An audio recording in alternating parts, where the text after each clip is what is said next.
Hey everyone, the name is Erik Thor.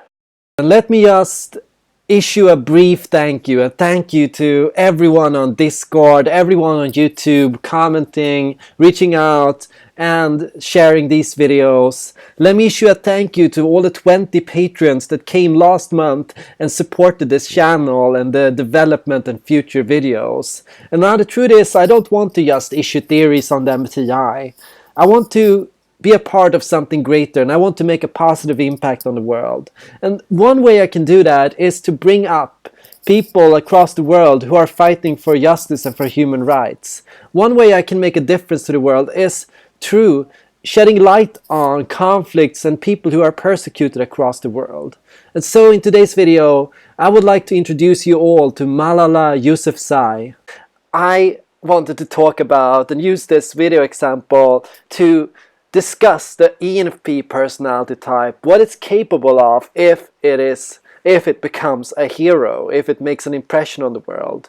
I want to talk about the visual characteristics of the ENFP, their expressions, their character, their virtues, and what they can offer to the world. I want to talk about people like Daenerys Targaryen or Star Wars rebels like Jyn Erso. I want to talk about people like Buffy the Vampire Slayer. I want to talk about how a strong feeling and perceiving and a strong intuition and perceiving will produce a person that catalyzes change in their home or in the world around them. How a person with feeling and perceiving tends to bring up a character with high ethics and a sense of dignity often not understood in the ENFP. Because we look at the ENFP and we often see this enthusiastic person, and we assume because they are enthusiastic, because they have this energy around them, we assume they have this goofiness around them. But when you look at and get to know the real ENFP, you recognize something they possess that, for example, the ENTP or an ENFJ would not. And that is a sense of dignity. Dignity from having a high individuality.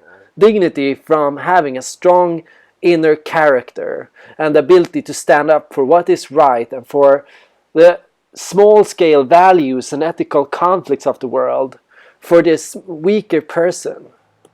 Now, the thing about the ENFP's emotional expressions is that the ENFP tends to appear emotionally invested in what they are talking about. They tend to seem as if they care deeply about their environment and what they are looking at, that they can't help but be affected by the people and the things they see around them. And they are deeply affected by what they see and hear and what they notice around them. Everything around an ENFP has significance to an ENFP. And beyond this, the ENFP is like a reporter, jaws pulled back, giving them an impression of a person who listens and who listens deeply.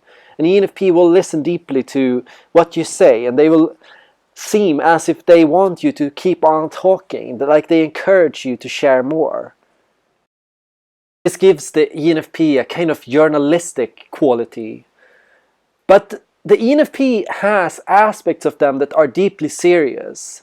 Their smile and their overall facial expressions tend to remain composed. They never make funny faces, they never make crazy expressions.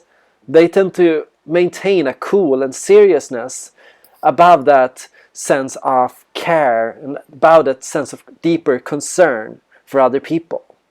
The ENFP is also a person that listens critically, and here's where their thinking comes up, in a sense of an ability to think critically about what they hear and what they observe, in an ability to look and go, was that really true? Did you really mean that? Does this make sense?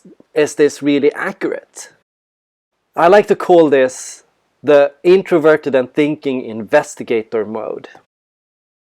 And it is the upper lips, and it is how they articulate consonants when they speak, that the ENFP tends to convey seriousness, rigor, and a sense of bracing or holding themselves together, keeping composure, keeping up strength, keeping up face, maintaining people's respect in you.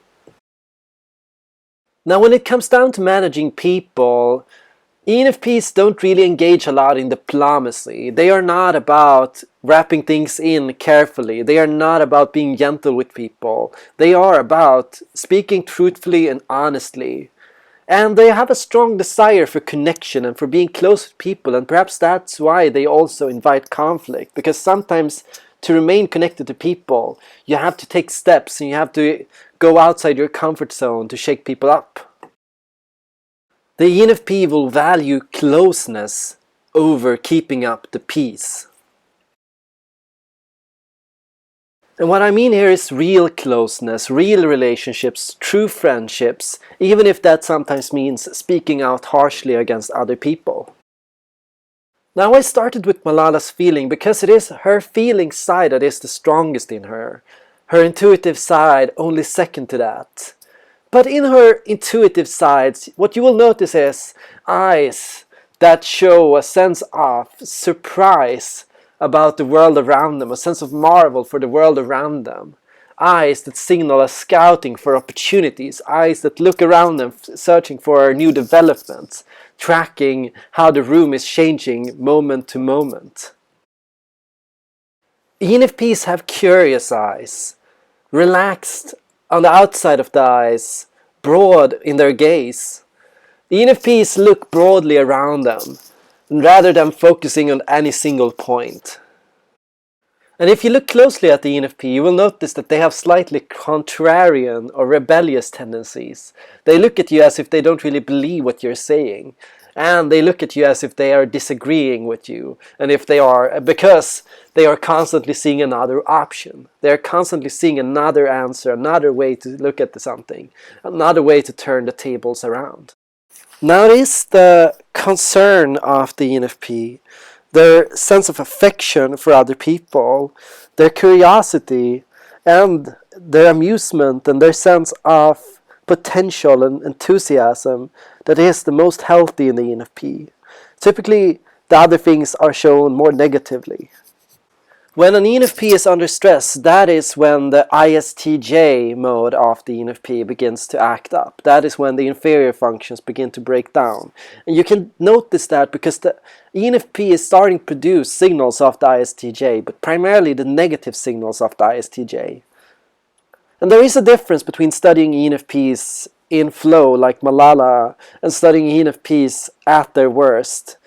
ENFPs at their worst might come across, for example, as boring because of introversion or sensing, as nitpicky or rigid due to thinking and judging, or as narrow-minded and tunnel-visioned, as an unhealthy sensing and judging type. The ENFP will primarily then divulge in the negative experiences of being an ISTJ rather than the positive aspects of being an ISTJ. And this is the difference between having an ENFP flow state and an ENFP crisis state.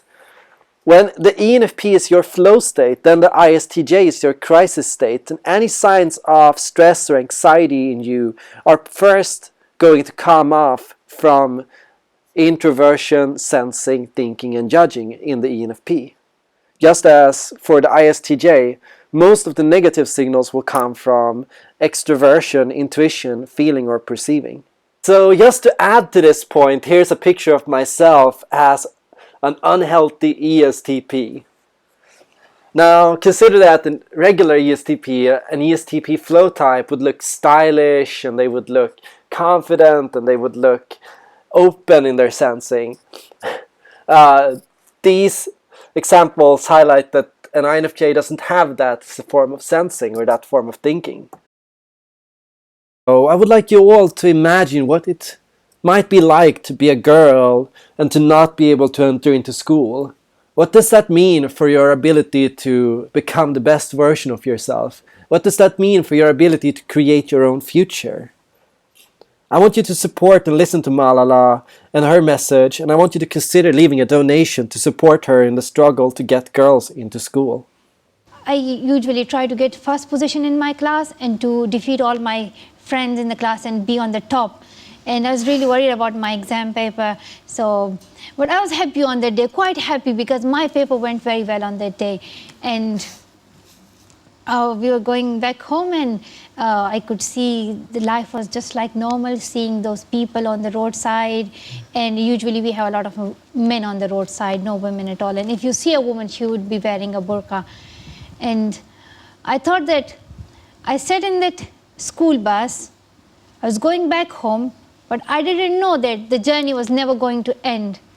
And I also didn't know that I'm never going to go back to my home. And the journey finished, and I woke up in a hospital in Birmingham.